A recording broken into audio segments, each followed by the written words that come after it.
बिस्मिल्लाहिर्रहमानिर्रहीम। अस्सलाम वालेकुम students, this is new Oxford modern English book 7 chapter number 10 export quality की हम रीडिंग एक्सप्लेनेशन कर चुके हैं। आज हम करेंगे इसके क्वेश्चन एंड आंसर्स।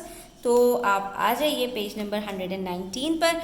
यहाँ पर हमें एक्सरसाइज दी गई है जिसके अंदर हमारे पास क्वेश्चन नंबर 1 में A to I कुछ क्वेश्चंस हैं। तो पेंसिल्स हाथ में ले लीजिए, वीडियो एंड तक देखिएगा। अच्छी लगे तो लाइक कमेंट शेयर कीजिएगा। चैनल सब्सक्राइब नहीं किया तो सब्सक्राइब कर लीजिए।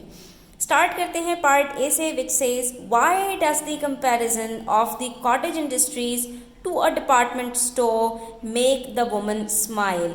अब यहाँ पर इस क्वेश्चन को ज़रा डिटेल में समझते हैं।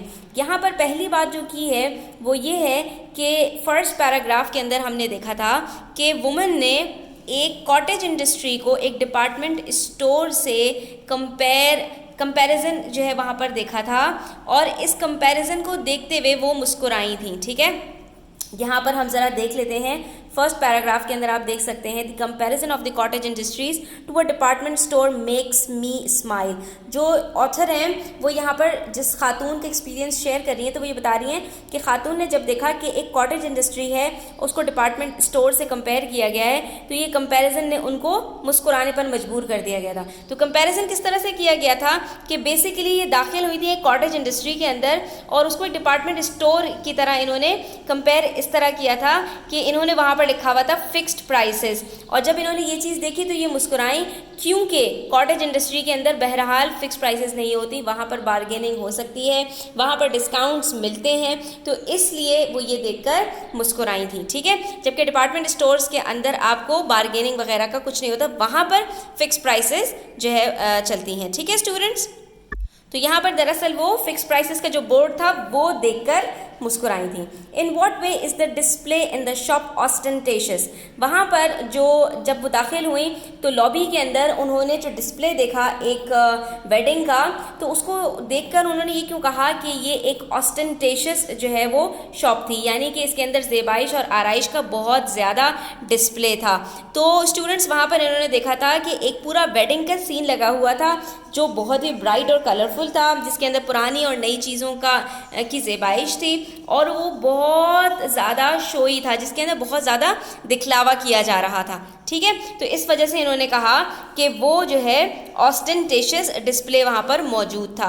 ठीक है, अब हम ये दोनों के आंसर्स देख लेते हैं। The comparison makes the lady smile because the cottage industries and a department store are nothing like each other. दोनों में कोई सिमिलैरिटी नहीं होती। ठीक है, it was written fixed prices there but she knew that bargaining is possible here. वहाँ पर उन्होंने फिक्स प्राइसेस का बोर्ड लगा हुआ देखा था, हालांकि उनको पता था कि यहाँ पर वो बार्गेनिंग बहुत आसानी से कर सकती हैं, और उन्होंने वहाँ पर करके भी दिखाई। पार्ट बी का answer, the display in the shop is ostentatious because. ठीक है, यहाँ पर हम रीजन देंगे, it is bright and colourful and contains things old and new, elaborate and ornate, it is very showy. ठीक है, जो ऑस्टेंटेशियस का मीनिंग है वो यहाँ पर पूरी तरह से हमें नज़र आ रहा था, इसलिए उन्होंने कहा कि ये जो शॉप थी वो ऑस्टेंटेशियस डिस्प्ले के साथ मौजूद थी। पार्ट सी में कह रहे हैं, what does the word labyrinth suggest. ये जो लेबिरिंथ का वर्ड यूज़ किया है यहाँ पर इसका क्या मीनिंग है, क्योंकि लेबिरिंथ तो कहते हैं कि एक मेज़ की तरह से, मेज़ का मतलब उर्दू वाला मेज़ नहीं, इंग्लिश वाला मेज़, जो भूल भुलैया वाले रास्ते होते हैं कि एक जगह से दाखिल हो जाओ तो हर जगह से रास्ते निकल रहे होते हैं, कुछ समझ में नहीं आ रहा होता कौन सा अंदर जाने का रास्ता है और कौन सा बाहर निकलने का रास्ता है। तो यहाँ पर इस लेबिरिंथ का क्या मीनिंग था, तो वो भी हम देख लेते हैं कि लेबिरिंथ इज़ अ मेज़ and the shop was like one two. जो ये शॉप थी ना, उसको डिस्क्राइब किया है, ये भी कुछ इसी तरह की थी, यानी एक भूल भुलैया की तरह थी। It was a place in which the shopper could easily get lost. यहाँ पर जो शॉपिंग करने वाला आने वाला बंदा है वो आसानी से गुम हो सकता था and not be able to find the way out, और वो रास्ता आसानी से भूल सकता था कि मैं कहाँ से दाखिल हुआ था और कहाँ से निकल गया। पार्ट सी हमारा हो गया। पार्ट डी के अंदर देख लेते हैं, what does the woman think about while she is wandering about in the aisles. जब वो बाज़ार की गलियों में टहल रही थी, तो वेंडरिंग का मतलब होता है टहलना, तो खातून क्या सोच रही थी, तो हमने यहाँ पे पढ़ा था कि उनके दिमाग में मुख्तलिफ ख्यालात, पुरानी यादें, वो सारी चीज़ें घूम रही थी। While in the aisles the woman's mind is full of thoughts, plans, reminiscences images, colors, sounds and smells, ये पूरा का पूरा यहाँ पर हमारे पास पैसेज मौजूद है। These thoughts are inspired by the things she can see around her, और ये सारी चीज़ें उनको बहुत ज़्यादा फैसिनेट कर रही थी, बहुत ज़्यादा उनको एडमायर कर रही थी, क्योंकि उनको अपनी पुरानी सारी यादें, जब वो 11 साल की यहाँ से गई थी तो वो अपने बचपन की यादें इनकी सारी रिकॉल हो गई थी। ठीक है, उसके बाद पार्ट ई है हमारे पास, और ये बड़ा मजे का क्वेश्चन है। Why does the cashier give the woman some stamps, जब जो कैशियर के पास ये पैसों की अपनी पेमेंट करने के लिए गई तो उसने बदले में इनको कुछ स्टैम्प्स क्यों दे दिए थे? तो ये बिल्कुल वही था कि जैसे हम जब जो है दुकान वाले के पास जाते हैं, उसके पास खुला नहीं होता देने के लिए, तो वो हमें टॉफियाँ पकड़ा देता है, वहाँ पर कैशियर ने उनको स्टैम्प्स पकड़ा दिए थे। The cashier gives the lady some stamps in lieu of change, यानी चेंज के बदले में उसने वो इनको जो है स्टैम्प्स पकड़ा दिए थे। How does the woman describe the system in cottage industries, अब यहाँ पे कॉटेज इंडस्ट्रीज का जो सिस्टम है वो इन्होंने डिस्क्राइब किया है वुमन ने, तो वो किस तरह डिस्क्राइब किया है? वो इन्होंने कुछ इस तरह से डिस्क्राइब किया है स्टूडेंट्स, हम देख सकते हैं। The lady describes the system as being an in between system, one which is neither one kind nor other, यानी ये कुछ मिला जुला सा, कुछ अजीबोगरीब सा सिस्टम था जो कुछ समझ में नहीं आ रहा था, ना इधर का ना उधर का, यहाँ पर कोई रूल्स वगैरह फॉलो नहीं हो रहे थे, ना ये एक डिपार्टमेंट स्टोर लग रहा था, ना ये एक रिटेल स्टोर लग रहा था, कुछ बीच की चीज़ थी। तो इस वजह से इन्होंने कहा कि ये सिस्टम ना इधर का है और ना उधर का है, थाली के बैगन की तरह कभी इधर और कभी उधर लुढ़क रहा है। उसके बाद पार्ट एफ हमारे पास होने के बाद पार्ट जी है, जिसमें कह रहे हैं why does the woman decide not to enter the section for shoes in cottage industries, give 2 reasons. यहाँ पर वो हमसे कह रहे हैं कि भाई जो खातून थी उन्होंने बाहर जाने का फ़ैसला क्यों किया, और स्टोर के अंदर से ही उन्होंने शूज़ ख़रीदने का फ़ैसला क्यों नहीं किया? इसके आपने 2 रीज़न्स देने हैं। दोनों रीज़न हमारे पास यहाँ पर मौजूद हैं, हम वही लिख देंगे कि the lady decides not to enter the shoe section because the system is too complicated. System बहुत कॉम्प्लिकेटेड था, पहले जो है वो ऊपर जाओ, चीज़ ख़रीदो, नीचे जाओ, पेमेंट करो, वापस आओ, चीज़ को कलेक्ट करो, फिर वापस जाओ और फिर अपनी कुछ और शॉपिंग करो। तो ये ऊपर नीचे का जो सिस्टम था ना, ये बहुत कॉम्प्लिकेटेड था, थका देने वाला, इसलिए उन्होंने सोचा कि भाई बाहर ही चलते हैं। और दूसरी बात, the sunshine, sugar cane juice and the street outside seem far more attractive. और दूसरी बात ये थी कि बाहर की खुली फिजा के अंदर घुटन सी थी, ज़ाहिर है एसी का सिस्टम तो था नहीं, बाहर खुली फिजा के अंदर, और जो गन्ने का रस था वो उनकी पुरानी यादें और ज़्यादा ताज़ा हो रही थी। और इसके अलावा स्ट्रीट वेंडरिंग, और स्ट्रीट के ऊपर जो उल्टी सीधी चीज़ें होती हैं वो बहुत ज़्यादा इंसान को अट्रैक्ट कर रही होती हैं, ये भी ले लूँ, वो भी ले लूँ, ये भी देख लूँ, वो भी देख लूँ, तो वो इनको जो है ज़्यादा अट्रैक्ट कर रहा था, इसलिए उन्होंने सोचा कि भाई मैं बाहर से ही जाकर शॉपिंग कर लेती हूँ, यहाँ से अब मैं शूज़ नहीं ख़रीदूँगी। उसके बाद फिर पार्ट एच के अंदर है why does the woman become exasperated in the shoe shop. जब वो शू की शॉप में दाखिल हुई तो वहाँ पर वो गुस्सा क्यों हो गई थी? तो इसका सिंपल से रीज़न था स्टूडेंट्स कि उनको जो है वो एक प्रॉपर फिटिंग वाला जूता चाहिए था, जो कि उनको नहीं मिल पा रहा था, और शॉपकीपर उनको इधर उधर कर रहा था। तो the lady become exasperated in the shoe shop because she wants a pair of shoes that will fit, जो उनके पाँव में प्रॉपर फिट हो सके। The shopkeeper, however, keeps trying to persuade her that all the ill-fitting shoes will fit her in time. जबकि वो जो दुकानदारी चमका रहा था अपने, वो कह रहा था कि ये सारे जूते आपको जो है ना, या तो जो अगर छोटे हैं तो वो खुल जाएंगे, बड़े हो जाएंगे, और अगर जो थोड़े से बड़े हैं तो वो थोड़े दिन में आपका पाँव जो है ना वो जूता सुकड़ जाएगा और आपका पाँव उसके अंदर फिट हो जाएगा। तो वो सारे टेढ़े मेढ़े जूते उनको उसके ऊपर टरखा रहा था, इसलिए उनको थोड़ा सा गुस्सा आ गया कि भाई मुझे कोई एक अच्छी फिटिंग वाला जूता दिखा दो, तुम ये जो है बातें ना करो कि ये थोड़े टाइम में जाकर आपके पाँव में बिल्कुल फिट हो जाएगा।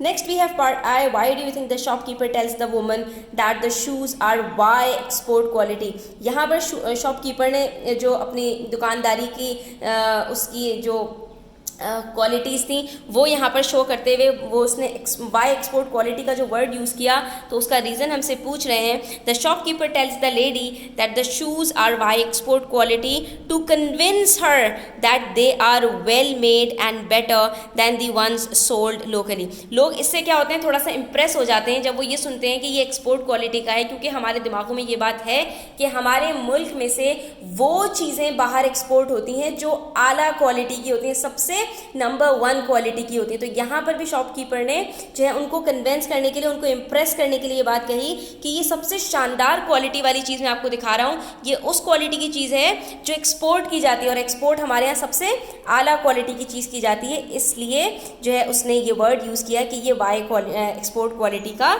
मटीरियल है। ठीक है, यहाँ पर हमारे सिंपल क्वेश्चंस कंप्लीट होते हैं स्टूडेंट्स। अब थोड़ा सा डिफिकल्ट क्वेश्चन है, उसका डिटेल्ड आंसर है, तो ये क्वेश्चन हम पहले देख लेते हैं। Is it more convenient shopping in a department store, in a mall और ऑन द स्ट्रीट? तो पहले तो हमें ये पता होना चाहिए कि डिपार्टमेंट स्टोर क्या होता है। जैसे स्टूडेंट्स हमारे यहाँ चेज वैल्यू सेंटर्स हैं, या जैसे हमारे यहाँ नाहिद सुपरमार्केट है, तो या अल जदीद सुपरमार्केट है, ये सब क्या है स्टूडेंट्स? ये डिपार्टमेंट स्टोर्स होते हैं जहाँ पर हर चीज़ के अलग अलग डिपार्टमेंट्स बने होते हैं। ठीक है, और आप यहाँ पर जाकर आसानी से शॉपिंग कर सकते हैं। मॉल क्या होता है? जो बड़े बड़े शॉपिंग मॉल्स होते हैं, जैसा कि आप सब जानते हैं कि हमारे यहाँ बड़े बड़े शॉपिंग मॉल्स हैं, तो उसके अंदर क्या होता है कि हर चीज़ के ही बहुत बड़े बड़े से सेक्शंस होते हैं, अलग अलग शॉप्स होती हैं। यानी आप कह सकते हैं एक शॉपिंग मॉल के अंदर बहुत सारे डिपार्टमेंट स्टोर्स आ जाते हैं। और ऑन द स्ट्रीट यानी कि ठेले वालों से बाहर जो बाज़ार लगे होते हैं, जैसे अनारकली है या हैदरी मार्केट है, उसके बाहर जो शॉप्स लगी हुई होती हैं, जैसे इन खातून ने बताया कि मैंने बाहर जाके जैसे गन्ने का रस वगैरह है, बर्गर हैं,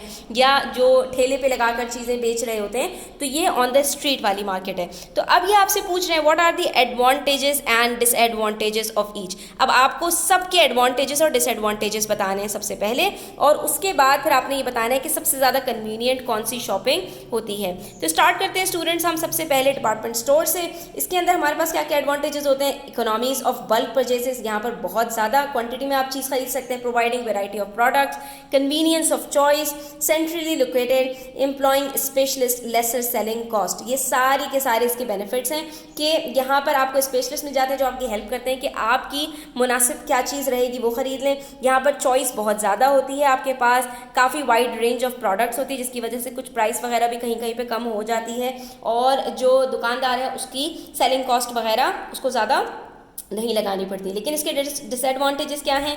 lack of facility of credit, यहाँ पर कैश पर ही पेमेंट करनी पड़ती है।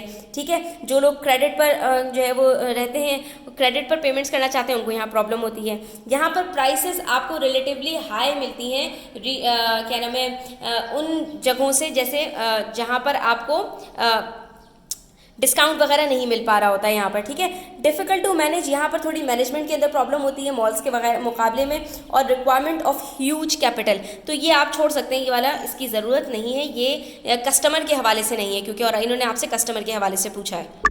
उसके बाद बात करते हैं शॉपिंग मॉल्स के क्या क्या एडवांटेजेस होते हैं। तो wide range of products available in one space. यहाँ पर एक शॉपिंग मॉल के अंदर जब हम जाते हैं तो यहाँ पर जैसे लकी वन मॉल के अंदर जाएं तो आपको वहाँ दुनिया जहान की चीज़ें एक ही जगह में मिल जाएंगी, हर चीज़ के लिए अलग अलग जगह नहीं भागना पड़ेगा। Competition between sellers make it easier to compare and make purchases. अब वहाँ पर कॉम्पिटिशन भी बहुत ज़्यादा होता है, जिसकी वजह से जो कस्टमर्स होते हैं उनके पास चॉइसेस बहुत ज़्यादा होती हैं और उनको चूज़ करना आसान हो जाता है। एक के पास अगर कम कीमत की चीज़ है तो वो वहाँ चले जाएंगे, एक के पास ज़्यादा अच्छी क्वालिटी की चीज़ें तो वहाँ चले जाएंगे। Malls also have their own parking facility. यहाँ पर अगर आप अपनी गाड़ियों में गए तो आपको पार्किंग का भी मसला नहीं होता। दे offer convenience, wide range of options, entertainment and discounts and promotions. यहाँ पर ये सारी चीज़ें आपको मिल जाती हैं। ठीक है, खेल कूद के मौके भी मिल जाते हैं, खाना पीने का भी आपको फूड कोर्ट्स वगैरह मिल जाते हैं यहाँ पर। लेकिन इसके डिसएडवांटेजेस क्या है? Requires a lot of space. ठीक है, इसके लिए बहुत ज़्यादा जगह चाहिए। Results in great increase in traffic, इसकी वजह से ट्रैफिक बहुत बढ़ जाता है, लोगों का हुजूम वहाँ पर जमा होता है। Excessive crowding specially on weekends, weekends पर बहुत ज़्यादा रश होता है। आप ज़रा लकी वन वगैरह जाकर देखें, वीकेंड्स पर आपको वहाँ पार्किंग की जगह भी नहीं मिलती, इतना ज़्यादा रश होता है। Prices are often higher than at local store. Local store पे आपको जो चीज़ थोड़ी सस्ती मिल रही होगी वहाँ पर, क्योंकि इलेक्ट्रिसिटी का भी वो आपसे ले रहे होते हैं, डिफरेंट अपने जो है वो दूसरे बिल्स वगैरह की भी पेमेंट्स आपसे ले रहे होते हैं, इस वजह से आपको वहाँ पर जो प्राइसेस हैं वो थोड़ी सी रिलेटिवली हायर मिलती हैं। उसके बाद बात करते हैं स्ट्रीट पर शॉपिंग करने के एडवांटेजेस। तो ग्रेट वैल्यू फॉर मनी, वहाँ पर आपको चीज़ें सस्ती मिलती हैं। एक्सप्लोरिंग इज़ ऑलवेज फन, नई नई चीज़ें जो है वो एक्सप्लोर करने को मिलती हैं। बर्न कैलोरीज, वहाँ पर चलना फिरना बहुत पड़ता है तो आपकी कैलोरीज बर्न होती हैं। और बारगेनिंग का बहुत ज़्यादा वहाँ पर आपके पास ऑप्शन मौजूद रहता है। लेकिन इसके डिसएडवांटेजेस क्या है? वही क्वालिटी वाली बात है।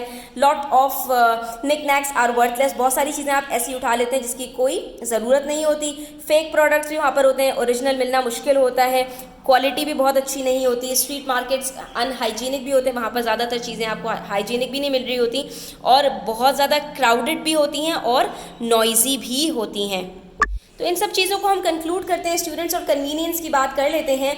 तो हम यही कहेंगे, now for different types of people it depends which shopping type two decide. ठीक है, कौन सी शॉपिंग टाइप उनके लिए बेहतर रहेगी, तो ये पीपल के नेचर पे, उनके एटीट्यूड के ऊपर डिपेंड करता है। Because each method of shopping has its pros and cons, क्योंकि हर शॉपिंग के डिसएडवांटेजेस भी हैं लेकिन एडवांटेजेस भी हैं।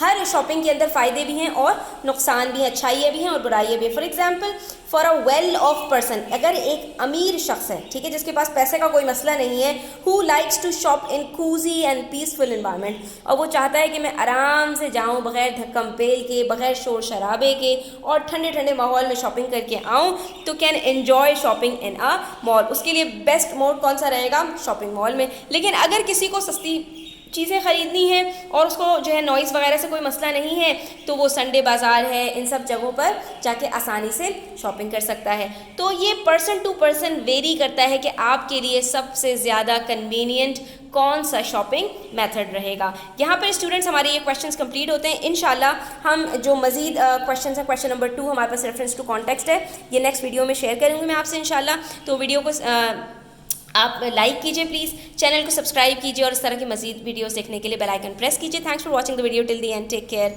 अल्लाह हाफ़िज़।